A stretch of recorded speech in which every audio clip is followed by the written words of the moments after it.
Welcome to episode 4. Before we get started, let me tell you a bit about our baby moon to Austin, Texas.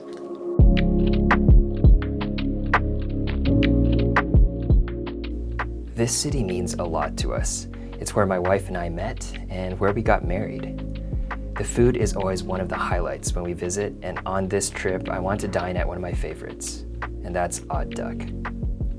It's a restaurant with humble beginnings, but is now a well-known establishment with sister restaurants in North and South Austin.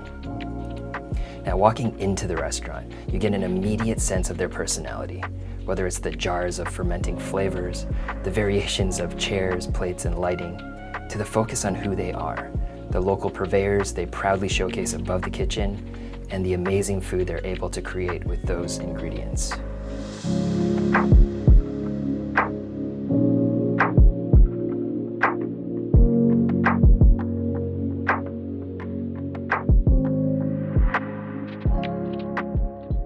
Now, with the on and off that's forced on the industry right now, things aren't perfect.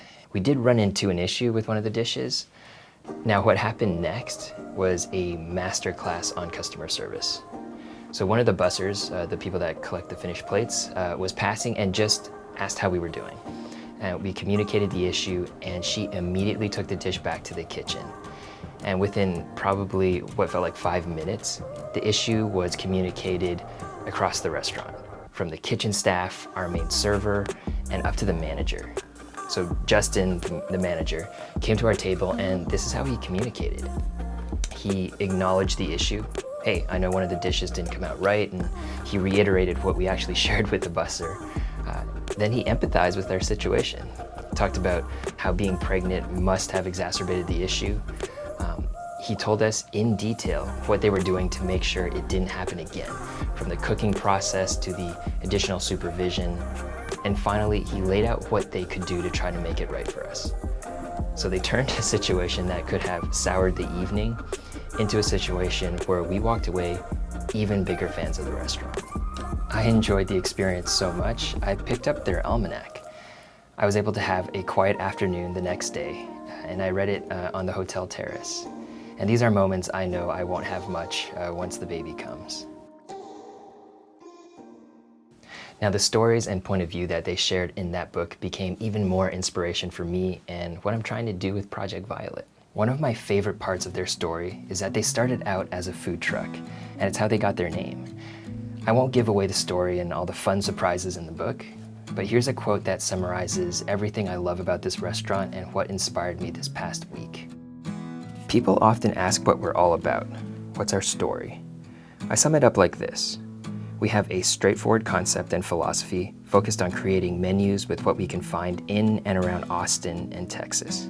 We're also transparent about our ingredients' origins and like to celebrate the farmers and fine folks behind them.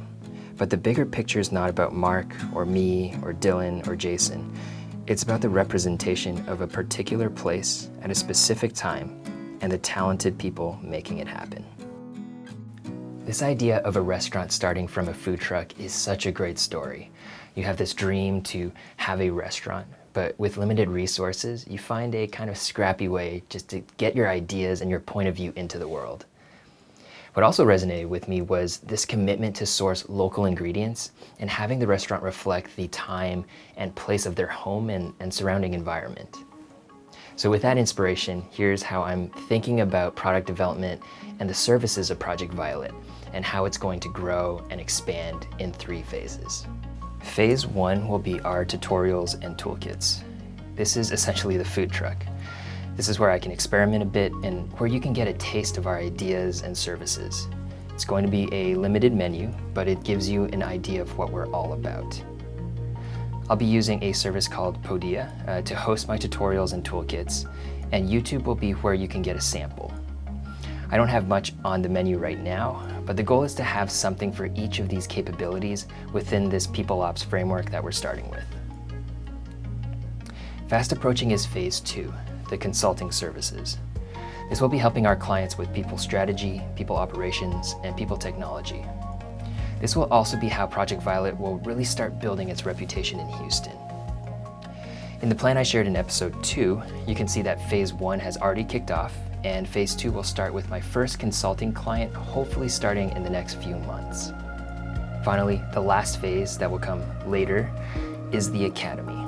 This is bringing local talent into local businesses in Houston. The goal here is to build long-term relationships and a foundation through our consulting services, and these companies will then be able to hire emerging talent through the Academy, where they'll have a well-trained operator and a culture champion that will be able to expand on that foundation with the growth of their business.